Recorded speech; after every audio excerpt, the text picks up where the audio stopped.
이렇게 형수 욕설 대응과는 별개로 이재명 후보 측은 큰아들 불법 도박에 대해서는 연일 몸을 낮추고 있습니다.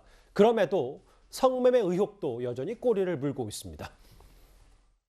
아드님 관련된 의혹들이 이렇게 입시 관련 의혹들 제기되고 하고 있는데 좀 선제적으로 정면 돌파해 나가실 생각 끊을게 없으십니까?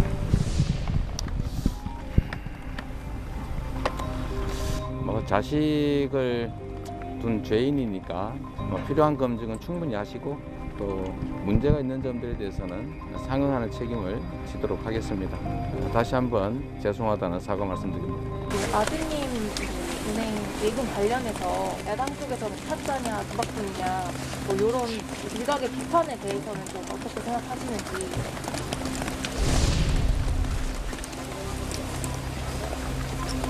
관보에 다 나와 있습니다.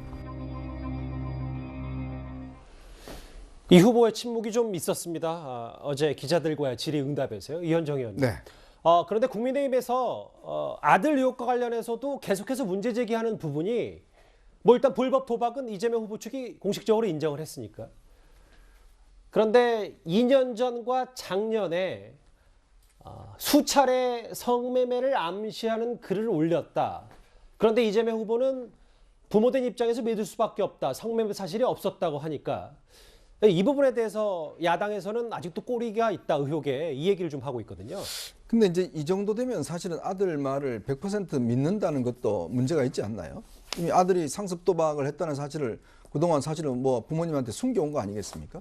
근데 지금 이재명 후보 입장에서 물론 자식이기 때문에 믿어야 된다는 당위는 있지만 예. 그러나 현실적으로 지금 자식의 말을 다 믿을 수는 없는 지금 상황으로 가고 있잖아요. 왜냐하면 지금 이 아들 같은 경우에 꽤 오랫동안 상습 도박을 했습니다. 이제 더군다나 본인이 지금 29살이 되는 또 본인이 뭐 그 나이가 많이 들은 사람인데 이렇게 상습 도박을 했는 거를 그동안 그러면 이재명 후보 부부는 몰랐다는 거 아니겠습니까? 근데도 불구하고 지금 여기에 글 내용들을 보면 굉장히 참 우리가 차마 입으로 담을 수 없는 여러 가지 성매매를 암시하는 글들이 있어요. 여기에 또 여성을 굉장히 비하하는 글들이 있습니다. 자, 이런 걸 추정을 해보면 실질적으로 성매매를 했을 가능성도 충분히 있다. 그러니까 이거는 어떤 면에서 보면 아들을 믿는다. 아들이 아니라고 했기 때문에 뭐 우상호 의원처럼 뭐 믿어야 된다. 이렇게 이야기할 게 아니라 이거는 수사당국에 맡겨야죠. 왜냐하면 성매매는 그 법 위반입니다. 그렇다면 거기에 맡겨야지 내 아들이기 때문에 나는 내 아들을 믿는다라고 지금 후보가 이야기하기에는 그 선을 저는 넘었다고 봅니다. 예. 왜냐하면 지금 아들 말을 전적으로 믿을 수가 없지 않아요. 이게 한두 번도 아니에요. 이게 뭐 청소년도 아닙니다. 이미 성인이 수백 차례에 걸쳐서 이런 도박을 했는데 그걸 지금 부모들은 전혀 몰랐다는 거 아니겠습니까? 그동안. 그럼에도 불구하고 이재명 후보는 그동안 도박을 근절시키겠다고 경기도지사 할 때 그렇게 이야기를 많이 했습니다. 예. 근데 결국 자기 등잔 밑이 어두웠잖아요. 그렇다면 지금에 있어서는 이 아들의 문제에 대해서는 좀 더 객관적일 필요가 있다. 저는 그렇게 봅니다. 여당에서는 장성한 아들이 아니라고 하는데 그걸 믿어야 한다. 이런 취지의 주장을 이재명 후보 말고도 다른 의원들도 덧붙이고 있습니다. 아니라고 하면 아닌 거죠. 아니라고 할 것을 입증할 만한 팩트가 없으면 더 이상 주장할 수 없는 거죠. 그거는 그냥 의혹이죠. 불신이죠. 그 후기 내용들을 보면 실제로 성매매 경험을 한 사람만 알 수 있는 비속 용어들이 있다는 겁니다. 그리고 성매매를 굉장히 직접적으로 암시하는 듯한 후기도 있고요. 과연 성매매를 안 했는데 이런 부분을 이렇게 쓸 수 있느냐에 대해서는 합리적 의심이 들고. 그런 식의 발언들은 뭐 너무 저희가 많이 경험을 해서요. 굉장히 안타깝지만 또 평범하기도 하고요. 저희가 굉장히 고민해야 될 부분이라고 생각합니다.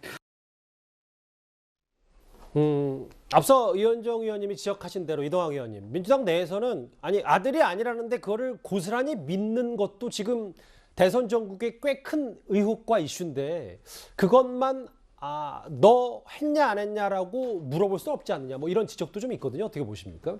네, 실체적 진실을 부모도 아마 접근하기 어려울 겁니다. 그리고 이 당사자가 그렇게 이야기하는 것에 따라서 판단할 수밖에 없는데 굳이 저는 이거를 또 그렇게 그냥 방어만 할 것인가 이런 좀 생각이 드네요. 그러니까 잘못한 건 잘못한 거고요. 예. 다만 의혹 제기하는 부분에 있어서는 이것은 실체적 진실이 없기 때문에 서로 공방으로 그냥 끝날 가능성이 큰데 네. 그럼에도 불구하고 후보께서 이것을 몸을 낮춰서 사과를 하셨고 저는 이건 입이 10개여도 계속해서 사과해야 된다고 생각합니다. 예. 그리고 그것이 이제 후보께서도 책임이 있으면 책임을 지겠다라고까지 얘기를 하셨기 때문에 그것을 감싸고 돌 문제는 아니라고 봅니다. 그래서 이것을 아마도 자녀가 관련되어 있는 것이기 때문에 부모의 마음은 다 비슷하실 텐데 예.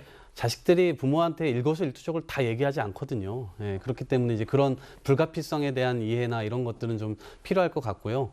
차후에 또 어떻게 이야기가 좀 진전되는지는 좀 봐야 될 것 같습니다. 그러니까 이동학 의원님 말씀은 이게 지금 실체적 진실을 아들이 지금 아니라고 하니까 믿을 수밖에 없고 민주당 차원에서. 그런데 만약이라도 추가로 어떤 새로운 의혹이 제기되면 당 차원이든 후보 책임이든 상응하는 책임을 지겠다 이 말씀이십니까? 여기서 뭐 개입해가지고 뭘 감싸준다거나 혹은 위법한 사실이 있는데 그걸 없애준다거나 그런 행위는 불가능할 거라고 생각하고요. 예. 네, 다만 이것이 그냥 계속해서 공방이 길게 끌어지는 것은 뭐 딱히 어떤 증거가 없는 상태에서는 뭐 정파 낭비나 이게 좀 그런 차원의 시간 낭비 아닐까 싶습니다. 예. 네.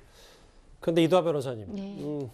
사실 의혹보다도 의혹을 감싸는 태도가 더 문제다라는 말들을 종종 하는데 선대위 성평등 자문단 공동단장인 권인숙 의원이 며칠 전에 했던 그러니까 성매매를 암시하는 글이나 혹은 그 해당 의혹 여성 비하 아니냐라는 부분에 대해서 평범하다라는 표현을 썼다가 꽤 많은 비판을 받고 있거든요. 어떻게 생각하십니까? 정말 이제 논평도 나왔는데 참담하죠. 본인이 1980년대 이제 부천 경찰서 성고문 사건 당사자로서 여성학자로서 한국여성정책연구원장 출신이고요. 그래서 그 성고문 배상금을 받으셔서 이것도 다 기부하고 그러고 유학을 가서 미국에서 박사 논문을 뭘 썼냐면요. 한국의 군사화된 여성 의식과 문화 이 부분으로 논문을 써서 계속 여성 운동을 하던 분이에요. 그래서 비례대표로 발탁이 돼서 지금 정치를 하시는 분이거든요. 근데 평범하다.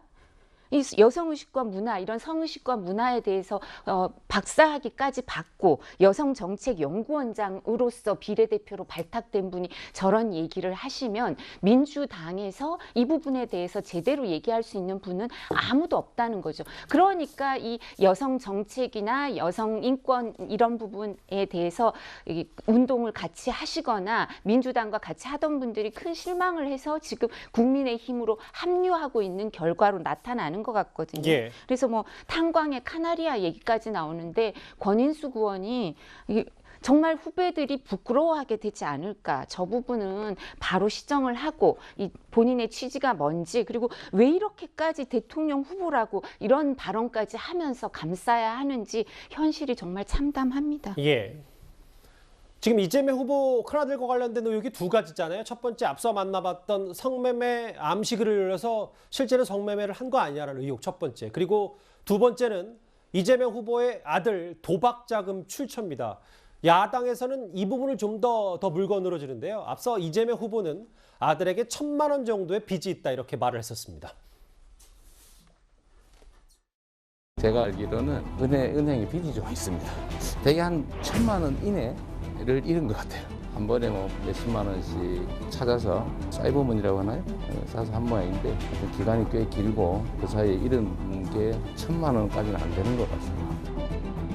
도박판에서 큰 돈을 잃었다는 이재명 후보의 장남이 어떻게 2년 만에 예금이 5천만 원 이상 증가하고 채무 5천만 원까지 상환할 수 있었는지 의문입니다. 이 후보가 장남에게 현금을 증여한 것은 아닌지, 장남이 타짜 수준의 도박꾼이라 도박으로 큰 돈을 번 것은 아닌지 도박 자금의 출처와 규모 등 모두 소상하게 밝혀야 합니다. 대학생 혹은 졸업한 지금 직장이 없는 큰아들이 어떻게 도박 자금을 다 융통했겠냐라는 게 지금 야당의 공격 포인트였는데 이재명 후보는 관보에 나와 있고 5천만 원 징계가 합법적이라고 했거든요. 그런데 국민의힘에서는 이재명판 아빠 찬스다 이렇게 얘기를 했습니다. 이승훈 변호사님.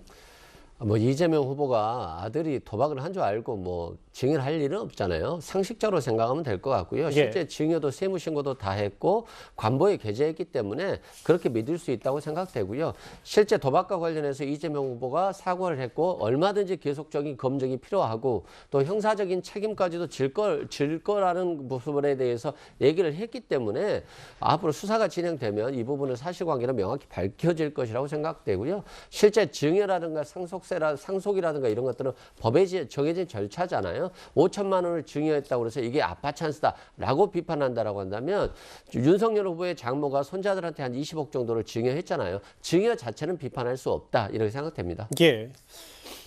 이현정 의원님. 네. 그럼 뭐 이제 결국은 이 정도 관보 설명했고 이재명 후보 측에서는 합법적인 증여라고 하면 도박 자금 출처에 대해서 자금이 어떻게 흘러들어가는지에 대해서 이 정도로 일단락이 되는 겁니까?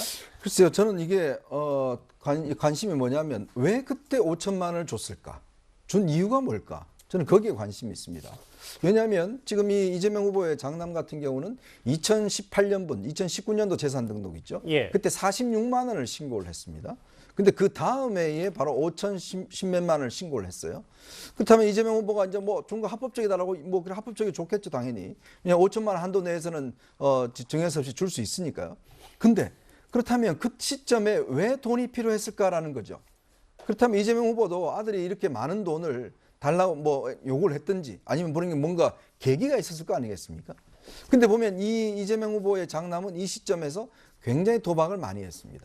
지금 뭐 하루만 하더라도 예를 들어 하루 특정 하더라도 그날 또 뭐 4개 아이디를 만들어서 수시로 이렇게 판돈을 왔다 갔다 하고 한 판에 뭐 몇백만 원씩 하기도 하고 이렇게 많이 했어요. 자, 그러면 우리가 보통 물론 장성한 아들이지만 돈이 필요하다고 할 때 그래 뭐 하는 데 쓰려고 라고 물어보지 않습니까?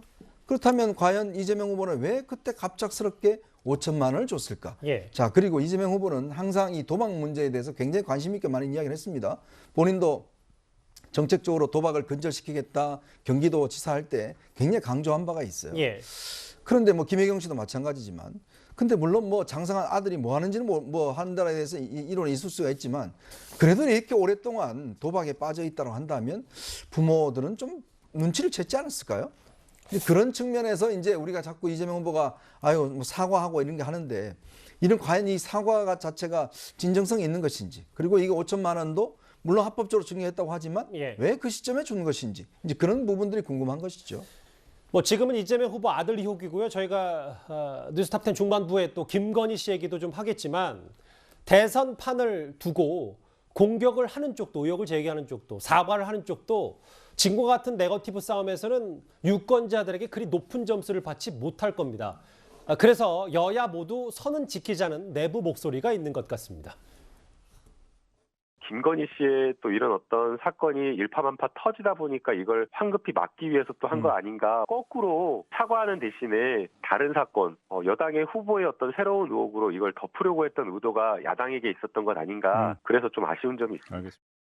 저는 오늘 이 자리에서 이 정치권에 분명하게 좀 당부를 드리고 있습니다. 우리나라가 당면하고 있는 여러 가지 사태를 놓고 봤을 적에 지금 대통령이 출마하고 있는 후보들이 어떻게 그러한 문제들을 갖다가 직면해서 해결할 것인가 이런 점에 포커스를 맞춰서 논쟁을 이룩해야지 이제 더 이상 이 네거티브 전쟁은 좀 그만했으면 하는 그런 당부의 말씀을 드립니다.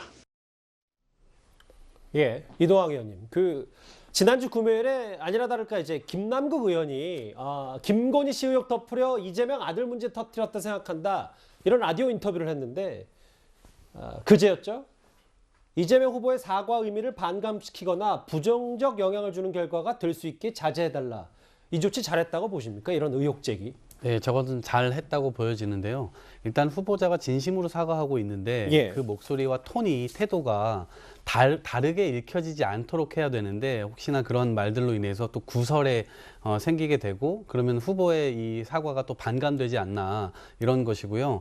그리고 지금은 사실은 계속 이제 그렇게 서로가 부정적인 말을 해가면서 사실은 정치판 자체가 굉장히 진흙탕이 되어버렸습니다. 예. 이거를 지켜보는 국민들은 실제 코로나19나 혹은 지금 대한민국이 맞서 있는 그런 여러 가지 상황들에 대해서 정치권이 어떠한 해법을 가지고 논쟁하는가를 좀 기대하고 있을 텐데 이런 것들 너무 조망하다 보니까 그런 논의들을 좀 길게 끌고 가지 말고 어떻게 보면 정치권에 좀 자성이 필요하지 않을까 하는 생각입니다. 근데 민주당 내부에서 혹시 뭐 김남구 의원이 이거에 대해서 반응을 내놓거나 하진 않았나요? 그건 뭐 윤석열 후보 공격수로 활약했던 뭐 김남국 의원이나 김영빈 의원들은 이 부분에 대해서 동의하지 않을 수도 있지 않습니까? 어떻게 당내에서 있습니까? 아닙니다. 이제 그렇게 되진 않고요. 저런 이제 박강원 이제 공보단장께서 메시지를 주셨기 때문에 다른 분들도 다 수긍하는 분위기고요. 실제로 그렇습니다. 이도하 변호사님, 뭐 오늘 야당의 움직임도 하나 있던데 이재명 후보 장남 고발 일정을 취소했어요. 지금 얘기 나와시는 이도하 변호사님이 국민의힘 선대위 법률지원 부단장이시잖아요.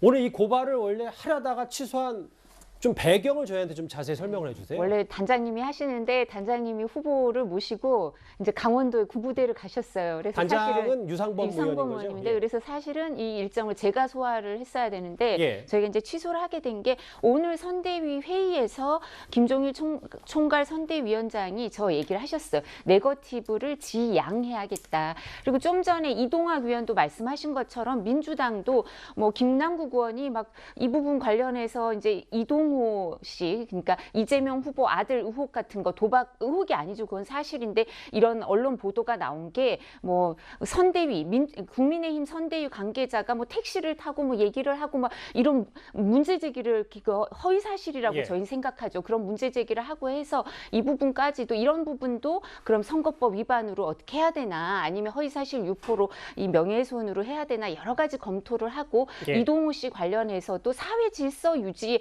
그 위반 범죄거든요. 이재명 도박이라는 거.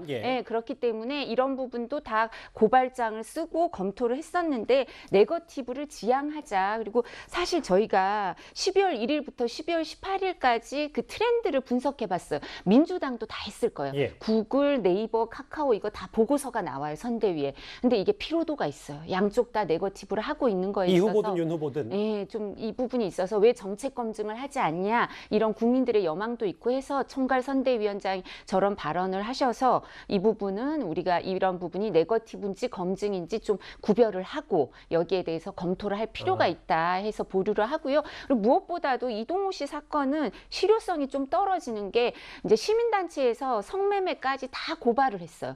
심지어 뭐 통신매체 이용 음란죄까지 고발을 했어요. 그래서 저희가 그 뒤에 12월 8일, 그러니까 지금 고발한 사실보다 11월 말부터 12월 8일까지 이제 그 상습 도박한 게 더 추가로 나온 거를 뭐 추가로 할 수는 있지만 이 부분도 수사기관의 의지가 있으면 다 수사를 할 수 있는 거여서 실효성도 좀 떨어지고 또 이런 부분이 국민들의 여망이기도 해서 선대위에서 이런 기조로 가고 있습니다.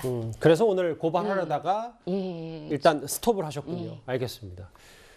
각 선대위 혹은 민주당과 그 국민의힘 내부 목소리를 좀 들어봤는데요. 더 네거티브로 가지 않겠다는 의지도 아주 조금은 읽혀집니다.